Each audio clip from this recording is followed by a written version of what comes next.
सावन के पहले सोमवार का खौफ। मंदिर में जल चढ़ाने निकली करिश्मा के साथ खेत में रात भर दरिंदगी। कहते हैं दोस्तों, सावन का महीना भोलेनाथ का होता है।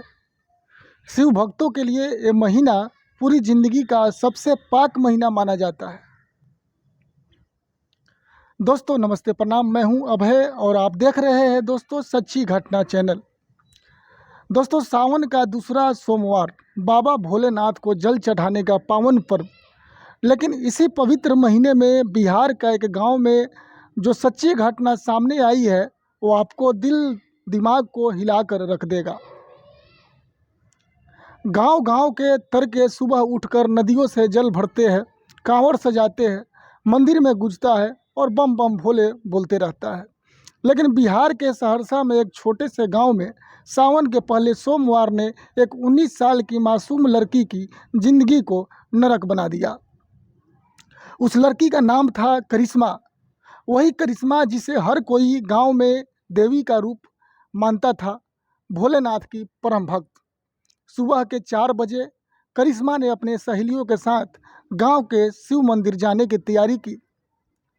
माँ ने उसका माथा चूमा, हाथ में कलश पकड़ाया और बोली, जा बेटी, भोले बाबा से अपने शादी के लिए अच्छा वर मांग लेना। लेकिन किसे पता था कि उसी भोले बाबा की पगडंडी पर उसकी किस्मत को रौंदने के लिए 4 भेड़िए घात लगाए बैठे हैं। दोस्तों, गांव की गलियों में सिर्फ लाउड स्पीकर पर भजन बज रहे थे और बम बम भोले का जयकारा लग रहे थे। करिश्मा और उसकी 4 सहेलियां हंसी ठिठोली करते खेतों से होकर नहर पार कर मंदिर पहुंची। सुबह का उजाला भी पूरी तरह नहीं फैला था। धुंध और ओस से जो था रास्ता ठंडा ठंडा था। लौटते वक्त चारों लड़कियां आपस में बात कर रही थी कि सुन, भोले बाबा से मैंने मन्नत मांगी है कि मेरी शादी पड़ोस के सोनू से हो जाए। लेकिन करिश्मा हंस के बोली, पगली, मैंने तो बाबा से मांगा है कि मेरी शादी शहर में हो, पढ़ा लिखा दूल्हा मिले। उनकी बातें अभी अधूरी ही थी कि अचानक रास्ते के किनारे से झाड़ियों से हल्की सरसराहट हुई। वो 4 लड़के गांव के ही जो रात भर शराब पीकर वहीं खेतों में पड़े थे और उस झाड़ियों से इस लड़की लोग को देखकर वो बाहर निकला। सबके हाथ में लाठी डंडे, नशे में उनकी आंखें लाल, लेकिन इरादे भी लाल थे। सहेलियां डर के मारे एक दूसरे के हाथ पकड़कर चिल्लाई, कौन है, बचाओ। उनमें से एक लड़का राजू, जिसने करिश्मा को बचपन से देखा था, आगे बढ़ा, बोला, किधर जा रही हो भोले के नाम पर? आज तो भोले बाबा खुद ही तुमको हमारे हवाला कर देंगे। बाकी लड़कियां जान बचाकर भाग गई, लेकिन करिश्मा के पैर मानो जम गए। वो चीखती रही, चिल्लाती रही, भैया छोड़ दो मुझे, बाबा भोलेनाथ की कसम है। लेकिन ये दरिंदे कसम नहीं, जिस्म की प्यास जानते थे। उन्होंने करिश्मा के मुंह में उसका ही दुपट्टा ठूंस दिया और बाल पकड़कर खेतों में खींचकर और ले गया।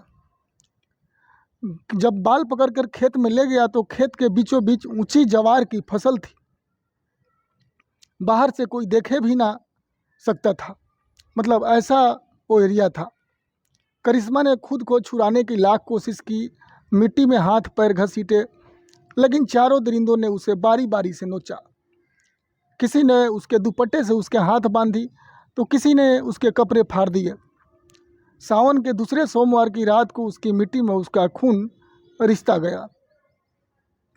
गांव के मंदिर में घंटियां बज रही थी और खेत में करिश्मा की चीखें उसी घंटी के शोर में दब गई थी।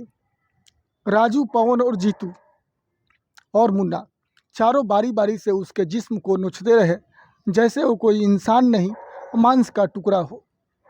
करिश्मा ने रोते रोते सिर्फ एक ही बात कही कि भोले बाबा मुझे बचा लो, ये मेरी आखिरी सावन क्यों बन गई। लेकिन रात भर वो दरिंदे उसे मारते रहे, घसीटते रहे, बेहोशी के हालत में भी उस जुल्म पर करते रहे। नशा उतरता तो फिर शराब पीते और वापसी उसी पर टूट पड़ते। खेत की मिट्टी खून से लाल हो गई थी।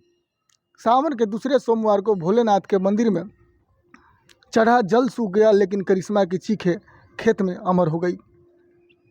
सुबह होते होते उन चारों ने करिश्मा को खेत के कोने में अधभरी हालत में फेंक दिया।